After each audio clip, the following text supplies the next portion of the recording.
We are certainly in a period of really terrible US-China relations, and they've been getting worse for years. And this year in particular, as the pandemic hit, and even frankly in the last few weeks, things have got worse and worse. Hello and welcome to the GZERO World Podcast. I'm Ian Bremmer, and here you'll find extended versions of the interviews from my show on public television.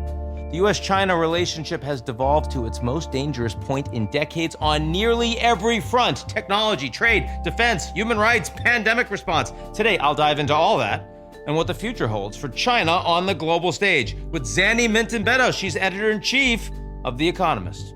Let's get to it.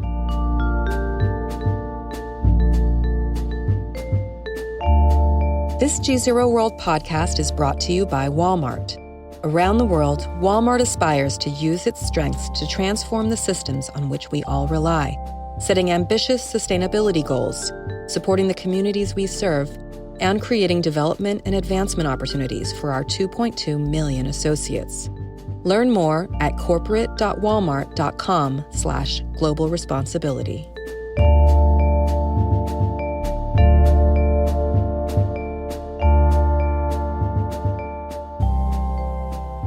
Zanny Minton Beddoes, editor-in-chief of The Economist, from an undisclosed location somewhere in the north of England. Very good to be with you, Zanny. Very nice to see you too, Ian, as always. So the big fight right now, and we're talking about an awful lot on this side of the Atlantic, you're talking about an awful lot in your pages on that side of the Atlantic. Do you think we are now heading into a new Cold War? Well, we are certainly in a period of really terrible US-China relations, and they've been getting worse for years. And this year in particular, as the pandemic hit, and even frankly in the last few weeks, things have got worse and worse. Do I think it's a new Cold War? Well, I have some issues with the framing Cold War. The old Cold War was between the USSR and the USA. The USSR, Soviet Union, very important nuclear power, ideological foe, but frankly economic minnow. The difference with China is that China is a huge economy with which we're very integrated. So I'm not sure the phrase is the right one, but yes, we are heading to very, very worrying relationship between these two countries. Now, before we get into what's at stake, I kind of want to go back a bit, because if we think about 1989 and the wall came down, the Soviets had their Gorbachev, but the Chinese, Tiananmen Square, very different lesson, right? I think two very important things happened in 1989. One, as you say, the fall of the Berlin Wall and the beginning of the end of the Soviet Union, and with it, the sense that the US had won the Cold War. And, Frank Fukuyama publishes The End of History with a question mark, and there is a sense of, the ideological supremacy of Western liberalism is there, and there's that kind of unipolar moment, US reigns supreme. The other thing that happened, as you say, in 1989 was Tiananmen Square. And I think what we're realizing now is that what happened in Tiananmen Square actually is sort of, the shadow of that is driving the early 21st century much more than the aftermath of the hubristic moment of 1990 in the sense of US, unipolarity. So, you're right that the expectation was, I think, in 1990s, 2000s, that as China integrated into the world economy, China would be created that would be a responsible stakeholder that would, the most optimistic people hoped, become, a more democratic, more liberal place. The expectation, in some sense, was that what had happened in other parts of the post-Cold War world would happen in China. And I think what we've learned is that gamble, that expectation, has been proved wrong. China has indeed grown extraordinarily. The most amazing, poverty reduction we've ever seen, the world has ever seen, an unbelievable increase in standards of living. The Chinese economy has grown dramatically, but it has not really become, in important ways, a responsible economic stakeholder. It's still a mercantilist, heavily subsidized, in important ways, non-liberal economy. And at the same time, and now increasingly under President Xi Jinping, really obviously, it's becoming, if anything, more authoritarian. And so that sort of underpinning that the logic that said, if you bind China into the global system, it will become, more like the rest of the system, doesn't seem to have been upheld. And I think now what we face is the consequences of how do we deal with a China that the world's second biggest economy, that has incredible links with all of our economies. It's a very, very powerful player that is increasingly assertive, but which has a very different ideological framework. It is absolutely not a democracy or going to be anything like that. Yeah. But it is a country with which we're really interlinked. So to just shine a light on this, would you say that now, looking back, Tiananmen Square was at least as important to the world today as the fall of the Berlin Wall? I think both were really important. I don't want to underplay the really amazing, extraordinary changes that took place post-1989 in Eastern Europe, in the former Soviet Union, in many other emerging economies that became market economies in that period. But certainly, if you look at what is shaping the world today, it is the combination of an increasingly assertive, very authoritarian, and economically rising China. That's the big question we have now. And the kind of challenge, I think, that the world faces is that this is unlike the Soviet Union, whose economy was always a relative minnow, was not integrated, and then, frankly, which fell apart very quickly. That is not the case in China. The CIA didn't know that, but yes, you're absolutely right. No, they didn't. But by the time you got to 1989, 1990, It was very clear that these command economies were falling apart very quickly. Yep. So we think about what's happening now, and you put a very clear point that the Americans and Chinese do need each other. There is a great level of integration in the treasuries that the Chinese hold and the goods that they produce that the Americans want. I mean, the real estate, the tourism, I mean, you name it. And not just the U.S., the U.K., the Europeans more broadly. Do you think, right now in the United States, being hawkish on China, is almost the only game in town? Do you think that's appropriate? And if so, how much so? So I think there has been in the US over the past few years a growing recognition on both sides of the aisle that the old approach wasn't working. That at a kind of level of trade and economy narrowly, China wasn't playing by the rules, and that integration and into access to the WTO hadn't really changed China.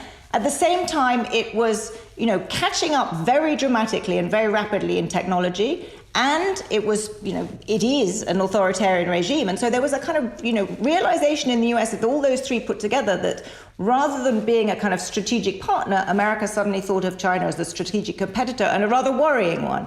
And so the question I think that the US has been grappling with, and everybody else sort of by extension, is how do you deal with a country with which your economies are extremely integrated? Think of global supply chains. Think of the number of companies that produce things in China. Think of the integration. As you say, it's not just the holding of treasuries, but it's the financial integration. It's enormous. And so how can you safely continue that integration, continue that interaction with a country whose ideology you absolutely don't share and that you fundamentally don't trust? And I think what the US has been going through in the past 3-4 years, accentuated by the president and the Trump administration, because as so often, President Trump, in a kind of somewhat clumsy and transactional and crude way, identifies a real issue. Then and we can talk about this, but I think has not necessarily gone about trying to deal with it in the right way, but certainly shone a spotlight on it. And at the same time, I think, and it really has been the last 3 to 4 years, this hardening on both sides of the aisle in the US of attitudes toward China. But what I don't think we have yet is a consensus, or indeed a kind of strategic sense about how you go from the old world where you hoped that integrating with China would make it a responsible stakeholder to managing relations with a country with which you are integrated but which you no longer trust. And we have a whole global system of trade rules and so forth which is not really appropriate for that, because that was set up really before China, and bringing China into it hasn't worked. But we have all of this integration. So the simple, which is kind of why I find this metaphor of the new Cold War or this adage not that helpful, because the new Cold War suggests, well, it'll be like the old Cold War. We'll have nuclear deterrence, we'll have military buildup, we'll disentangle our economies. But let's just think through what that means. It means really an unwinding of a lot of the globalization we've had so far. It means, what does it mean for third countries? What does it mean for countries in Europe? What does it mean for countries in the emerging world who have very close links with both economies? So I think we haven't really thought through how to do it, let alone how do we deal with the kind of common challenges we all face? And the pandemic is the obvious one, but climate change, all these huge global challenges, which we can only deal with if the US and China can work together. It's not so easy for the Europeans right now figuring out how they're supposed to balance between these two behemoths that are not getting along on any front. So tell me, do you think, is it a foregone conclusion, because we ostensibly share political systems and values and the rest, that the UK and the Europeans are basically all going to be in the American camp? I think the UK has shown in the last couple of weeks with its decision on Huawei to now ban Huawei that it, when forced to choose between a kind of big supplier and a close ally, it was going to go with the close ally. It's not clear to me that every country in Europe will do that, and the calculus will shift. And the further you go to the emerging world, where countries have huge economic ties with China, but are very untrusting of it and very suspicious of it, it becomes a much more difficult calculus. The hawks in the Trump administration would say, actually, the dangers of military confrontation go up if we ignore this. It's now, when there's still asymmetrical power towards the United States. China's the second largest economy. They don't have the military capabilities. They're still comparatively weak. This is when we need to pressure them as much as humanly possible in order to align, to get them to play more by American rules, or else this is going to hurt them a lot more than it hurts the West. I've heard that argument too. That's the argument you hear from a lot of US hawks. But let's play that through, because my question always then is, okay, but what is your end goal? What is it you're actually trying to get China to do? Because I think there is a growing view in China that what the US really wants is to keep China down, to prevent China from returning to what it sees as its rightful place at the kind of world's top table. And I think, similarly, in the US, there is a growing view that what China seeks is sort of global domination. And kind of Xi Jinping has some sort of expansionist, global, hegemonic ambition of his own. Those two visions are fundamentally incompatible. So unless both sides can find a strategic vision that they can both sign up to that allows them to sort of acknowledge the other giant power's existence, we're in real trouble. Because, and I would hope that one can do that even with countries who have a fundamentally different ideology that you don't trust, that you don't, share, that you frankly find abhorrent, that you can find ways of dealing with those countries, not just to prevent a descent into military conflict, but also to tackle the global challenges that we need to tackle, climate change, pandemics. And what's really profoundly depressing about this particular moment is that in the face of a kind of, the worst pandemic since 1918, which is ineluctably global in nature and demands a global response, we haven't had that. Not even close. In fact, we have the opposite. We don't have just countries so then fighting each other. The question, absolutely. And the question then is this a function of, how do you assign blame for that? And which side, does either side have a kind of strategic approach? And the common, I guess the sort of common way of putting it is that China thinks very, very long term, but we just don't know quite what their goals are. But that the US recently, at least, has been behaving in a rather short-termist transactional manner. And I think there's some truth to that. I think that, the Trump administration rightly diagnosed a problem, but I'm not sure that going about it in the form of sort of unilateral attacks, really not trying to bring allies along terribly effectively, without any sort of seemingly clear strategy of what the end goal is as effective as it would have been if the US were articulating a clearer strategic approach. Now, I wonder, clearly China has been and is a rising power. And irrespective of what kind of end goals you impute for Xi Jinping, some level of accommodation needs to be made, and some level of, are you going to let them be at the table, needs to be answered. So, I look, for example, at this Huawei issue, where the United Kingdom and your prime minister had said that they wanted to work with Huawei, they were going to let them in, and there was an about face. That changed very dramatically over the course of just the past days, even. What do you think, if there were a proper strategy between the US, the UK, and allies, is that strategy that we want to destroy Huawei? We want to prevent them from being able to roll out 5G and being the national champion of China? So let me kind of abstract from Huawei itself, because I think you have to take a couple of steps back. In a world of no trust, where you don't trust this behemoth of a trading partner at all, and you certainly are leery of its ideology and its underlying goals, what is the kind of trading architecture you could create for that? I think that's what you're really asking. And I think that it involves thinking about what areas of your economy are critical such that you would not want to have any involvement from companies from that country. And I think it may well be that 5G is rightly on that side of the line. But I think what we haven't had is a kind of going through, what is included, what is critical, what is not critical. Is it okay to buy T-shirts from China? I assume so. What is it not okay to do? And then thinking through what the consequences of that are. But what it feels like at the moment is it's, a kind of an attack on one company, and then more recently, on ByteDance, and then there's a whole slew. It feels like the US is using its very, very, large financial arsenal. It's got because it is dominant in the global economy and dominant in the global financial system, it has a huge arsenal at its disposal, and it is using it effectively, but without, it seems, a clear sort of strategic sense of what it is trying to keep out of Chinese hands and what it isn't. And I think that's what we need to have. The Huawei issue. Because, you said, well, maybe it's okay to sell T-shirts, presumably. Well, if Huawei's on the wrong side of the line and those T-shirts have chips in them, then it probably isn't. Exactly. Right? Or in the sense that anything. Yeah.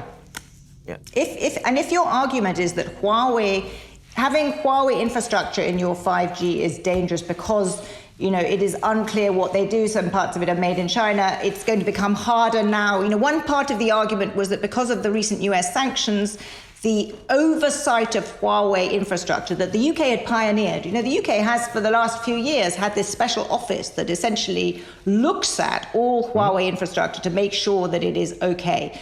That process of oversight has become much harder because of the US sanctions. So that's one argument, that you can no longer trust, you can no longer verify, and in the absence of trust, if you can't verify, it's too dangerous.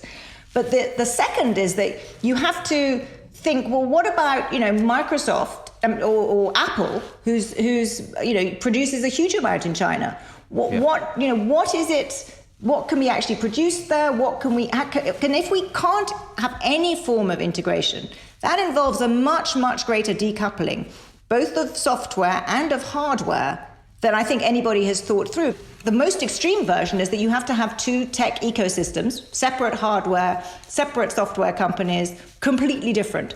But even if you go down that route, then what do the third-party countries do? If you're in Indonesia or in India or a Brazil?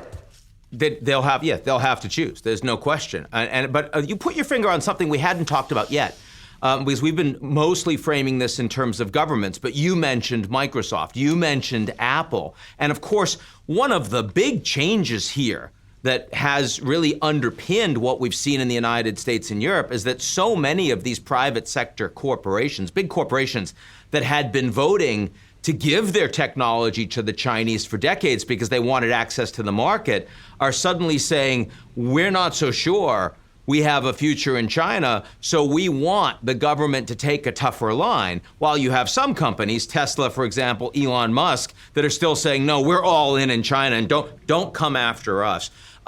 Do you see a sea change in the private sector, or do you think it's going to be much more divided over the coming years?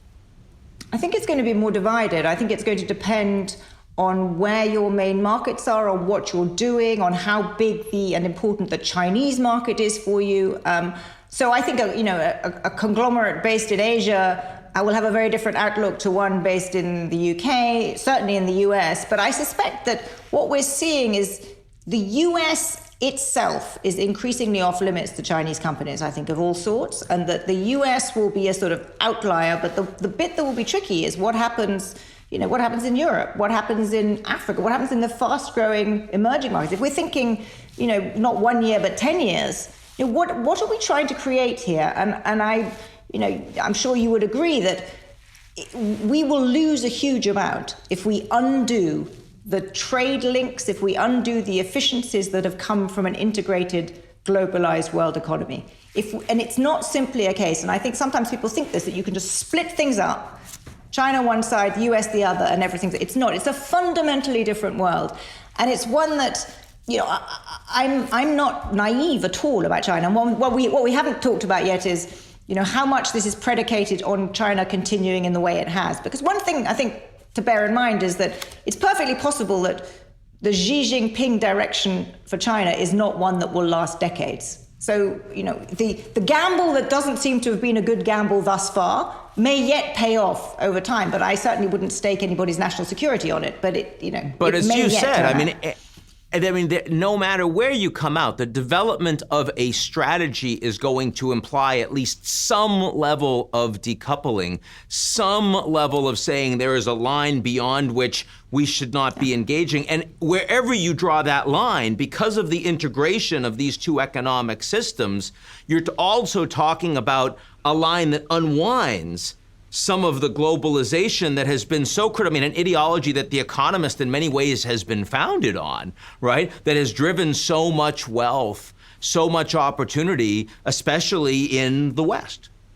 Yeah, absolutely. The Economist was founded to fight for free trade, and this is certainly a world where, some elements are going to be deemed to be off limit. That's very clear. But what I think I'm arguing for is not that we shouldn't be having that conversation. We absolutely should. But it is that conversation should be done amongst allies and in a strategic manner. And what I worry about right now is that it is a transactional, unpredictable, slightly ad hoc set of, punishments and blandishments, essentially put in place by the US by itself. Two other issues I want to get to that we haven't talked about. One, Hong Kong. Precisely because this is what's driven some of the harshest blowback from the United Kingdom with the functional ending of the one state, two systems rule now that we have this new national security law. And now today as we speak, we see a move towards a 1 year delay, ostensibly because of coronavirus, in the upcoming Hong Kong elections, further eroding this. But we see the Germans, the largest economy in Europe, saying, we're not going to let Hong Kong affect our trading relationship with China. It's too important. So given the size of China, given the integration of the Chinese economy, it's one thing to talk about, okay, on some areas of technology and trade, we're going to have to create some decoupling because we can't trust it. But has China become functionally too big to really push back on some of these critical political issues? No, absolutely not. Absolutely not if the West acts in unison. Absolutely not. I think that what you're absolutely right, that Hong Kong has brought home very powerfully, I think, in the UK political circles, that what China is up to, and that it has essentially, ripped up the agreement that was there, that it is absolutely focused on what it sees as, its own national security and preventing Hong Kong becoming any kind of, hotbed of festering, any hotbed of festering opposition to the regime. It is, a very, very clear indication of where China is now going and what sort of China it is. That said, I don't think it's at all too late, or indeed at all impossible, for the West actually to have a really big impact on the way China behaves, particularly if the West acts in concert.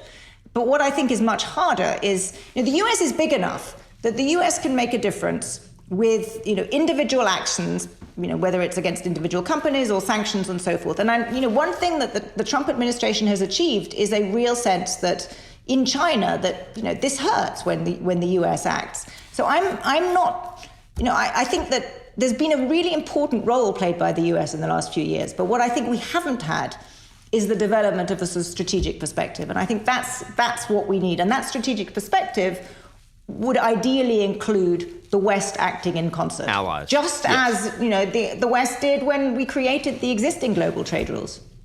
And then the second point I wanted to talk about, because we haven't discussed the response to coronavirus. And of course, as you know, the Chinese economy rebounded from coronavirus faster than any other major economy. But also many in the West, with a lot of reason, have pointed the finger at the Chinese for having obscured, covered up the original outbreak. You even have people like Peter Navarro saying that they have to pay the United States for the costs of coronavirus. Obviously, that's not going anywhere. But to what extent does there need to be a reckoning for the way that coronavirus initially emerged and was obscured by the Chinese government? So I don't really know what a reckoning would add up to. What I do think, I think this is a very powerful example of just how bad the relationship has got, just how kind of short-termist both sides are behaving and thinking, rather than China welcoming in outside observers and analysts to understand, what had happened, how it had spread, where it's come from, and rather than the US, as it did with Ebola, sort of taking the lead, given the preeminence of its epidemiological talent and epidemiological institutions, we didn't have either of that. We had, as you say, China kind of refusing to acknowledge that it's had any role in this at all, and in fact, rather aggressively propagating an opposite view through its diplomacy and so forth.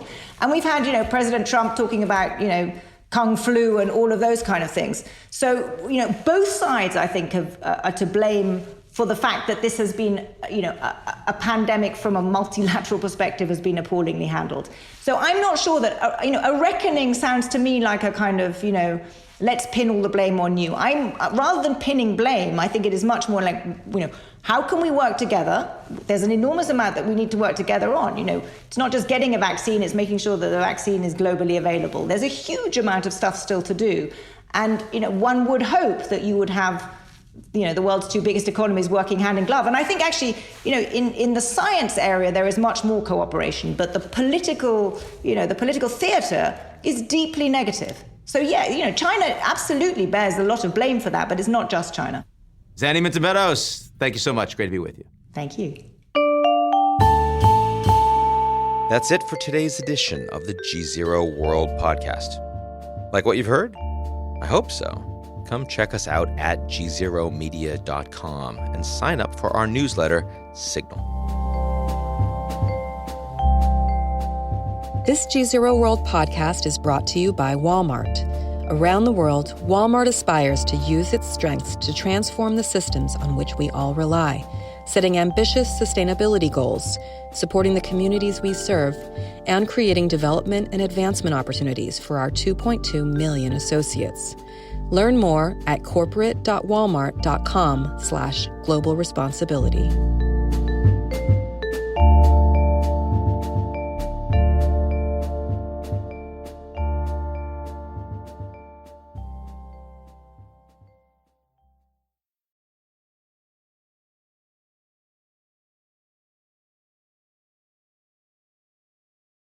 You're listening to the GZERO World with Ian Bremmer podcast, your weekly geopolitical deep dive into the world's biggest news stories, featuring in-depth conversations with global leaders and newsmakers. To get more of GZERO's insights on global politics every morning, sign up for our free newsletter, GZERO Daily, at gzeromedia.com.